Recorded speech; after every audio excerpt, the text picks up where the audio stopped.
Welcome. This is Radio Pras.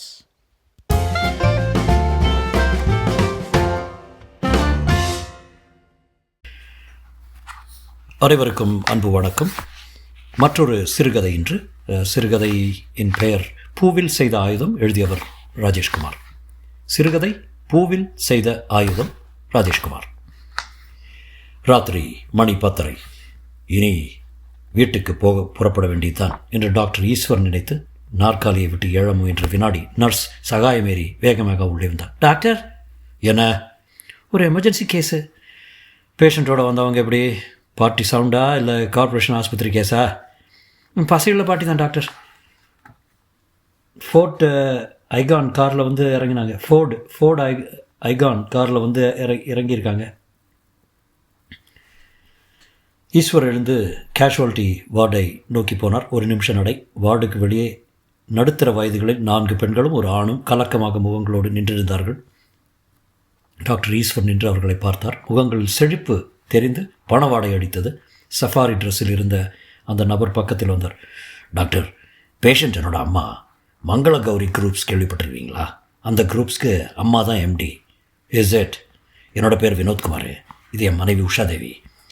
இவங்க 3 பேரும் என்னோடய சிஸ்டர்ஸு, நேத்ரா, உத்ரா, மித்ரா. ஒரு கல்யாணத்துக்காக கோயம்புத்தூர் வந்தோம். வந்த இடத்துல அம்மாவுக்கு பிபி அதிகமாகி ரெஸ்ட்டில் இருந்தாங்க.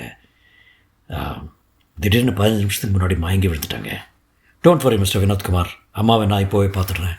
ஈஸ்வர் உற்சாகம் கொப்பளிக்கிற உள்ளத்துடன் உள்ளே போனார். 1 வாரம் 10 நாள் தங்க வைத்து பெரிய தொகை ஒன்று கறந்துட வேண்டித்தான். அடுத்த அரை மணி நேரத்துக்கு பிறகு டாக்டர் ஈஸ்வருக்கு முன்பாக எல்லோரும் அமர்ந்திருந்தார்கள். அம்மாவுக்கு வந்திருக்கிறது சிவியர் ஹார்ட் அட்டாக்கு. நீங்கள் சரியான நேரத்துக்கு கொண்டு வந்ததுனால லைஃப் சேவிங் ட்ரக்ஸ் கொடுத்து இப்போதைக்கு உயிரை காப்பாற்ற முடிஞ்சுது. பை த பாய், உங்கள் மதர் இப்போது இருக்கிற நிலைமையில் அவர் எந்த பயணத்தை மேற்கொண்டாலும் உயிருக்கு ஆபத்து தான். இந்த ஒரு ராத்திரியை கண்டிப்பாக எப்படியாவது தாண்டிட்டால் போதும், அவங்க உயிருக்கு ஆபத்து இருக்காது. பட் இந்த ராத்திரியே அவங்களுக்கு 2வது அட்டாக் வர 50% வாய்ப்பு இருக்குது. Let's wait and see. நானும் இன்றைக்கி வீட்டுக்கு போகாமல் ஹாஸ்பிட்டல்லே இருந்து ஸ்பெசிஃபிக் கேர் எடுத்து அவங்கள பார்த்துக்கிறேன். உங்களில் யாராவது ஒருத்தர் இங்கே இருந்தால் போதும், மற்றவங்க வீட்டுக்கு போயிடலாம். நான் இருக்கேன் டாக்டர் என்றார் வினோத்குமார். ராத்திரி 12 மணி. டாக்டர் ஈஸ்வர் மங்கள கௌரியின் பல்ஸ் ரேட்டையும் இதய துடிப்பையும் பரிசோதித்து பார்த்துவிட்டு வெளியே வந்தார். டாக்டர், ஒரு நிமிஷம். எஸ் டாக்டர், நீங்கள் ட்ரீட்மெண்ட் கொடுத்துக்கிட்டு இருக்கிற மங்கள கௌரி என்னை பெற்ற தாய் கிடையாது, எனக்கு சித்தி.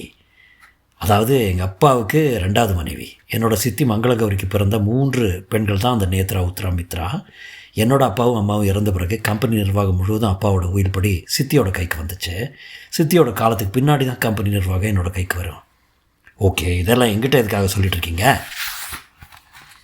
வினோத்குமார் தன் கையில் வைத்திருந்த ப்ரீஃப் கேஸை எடுத்து மேஜையின் மீது வைத்து லாக்கை விடுவித்து திறந்தார். உள்ளே கட்டுக்கட்டாய் 500 ரூபாய் நோட்டுகள்.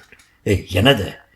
டாக்டர், வினோத்குமார் குரலை தாழ்த்தினார். இதில் 10 லட்சம் ரூபாய் இருக்குது. நாளை காலையில் என்னோடய சித்தி மங்கள கௌரி உயிரோடு இல்லாத பட்சத்தில் இந்த 10 லட்சம் ரூபாய் உங்களுக்கு தான்.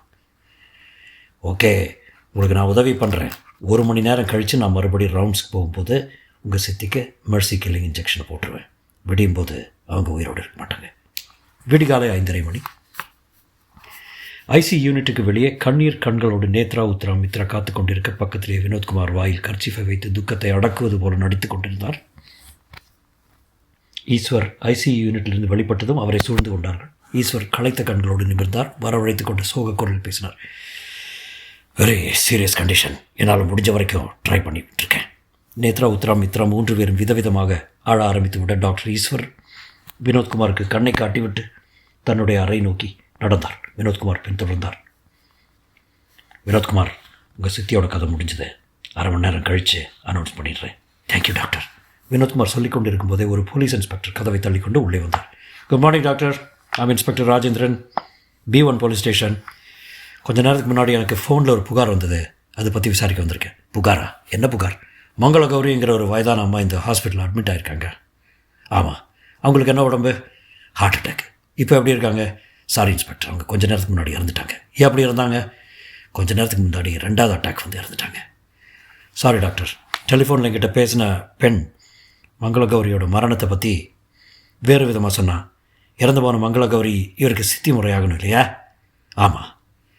பேஷண்ட்டாக படுத்துக்கிட்டு இருக்க மங்கள கௌரியை தீர்த்து கட்டுறதுக்காக வினோத்குமார் உங்களுக்கு 10 லட்சம் ரூபாய் கொடுத்ததாகவும் நீங்கள் பணத்தை வாங்கிட்டு மங்களகௌரிக்கு ஒரு மெர்சி கில்லிங் ஊசியை போட்டு அவங்கள கொலை பண்ணிட்டதாகவும் டெலிஃபோனில் பேசி அந்த பெண் சொன்னார். இப்போ போய் கோபமை கத்திக்கொண்டே எழுந்தார் டாக்டர் ஈஸ்வர். இன்ஸ்பெக்டர் புன்னகைத்தார். பக்கத்தில் இருந்த பீரோவை காட்டி கேட்டார், இந்த பீரோவோட சாவியை கொஞ்சம் தரீங்களா? எதுக்கு? கொடுங்க சொல்கிறேன். ஈஸ்வர் சாவியை எடுத்து கொடுக்க இன்ஸ்பெக்டர் ராஜேந்திரன் அதை வாங்கி பீரோவை திறந்து உள்ளே இருந்து பிரீஃப் கேஸை எடுத்தார். அதன் லாக்குகளை விடுவித்து திறந்தார். உள்ளே 500 ரூபாய் நோட்டு கட்டுகள் நெருக்கி அடித்து உட்கார்ந்திருந்தன. டாக்டர், இந்த பணம் எப்படி வந்தது? யார் உங்களுக்கு கொடுத்ததுன்னு சொல்ல முடியுமா? அது வந்து இதை வினோத்குமார் உங்களுக்காக கொடுத்த பணம். இந்த பணத்தை வாங்கிட்டு தான் மங்களகௌரிக்கு ஒரு மெர்சி கில்லிங் யூசியை போட்டு கோலை பண்ணியிருக்கீங்க. டாக்டரும் வினோத்குமார் ஒருத்தரை ஒருத்தர் கலக்கமாக பார்த்து கொண்டிருக்க இன்ஸ்பெக்டர் கையில் வைத்திருந்த ஒரு சாணி நிற தாளை நீட்டினார். இது கைதி வாரண்ட். 2 பேரும் ஹாஸ்பிட்டல் வாசலில் நிற்கிற ஜீப்பில் போய் இருங்க. லாக்கப்புக்குள்ளே ஒரு நாள் புறாவும் வச்சுருந்து விசாரிக்க விதத்தில் விசாரித்தா எல்லா உண்மைகளும் வெளியே வந்துடும். வினோத்குமார் முகம் இரண்டு போய் பிரமை பிடித்த நிலையில் உட்கார்ந்திருக்க இன்ஸ்பெக்டர் ராஜேந்திரன் மேலே நடந்து போய் அவருடைய தோளை தொட்டார்.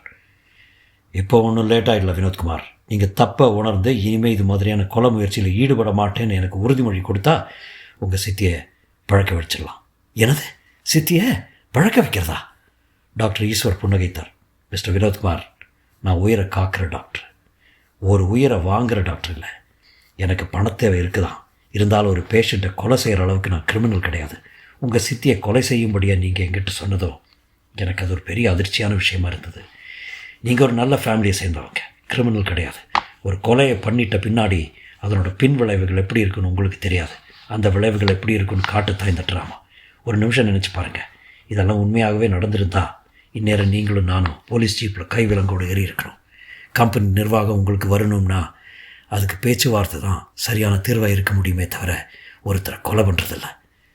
வினோத்குமாரின் தாழ்ந்த தலை நிமிர இன்னும் பல நிமிஷங்கள் பிடிக்கும் போல் இருந்தது.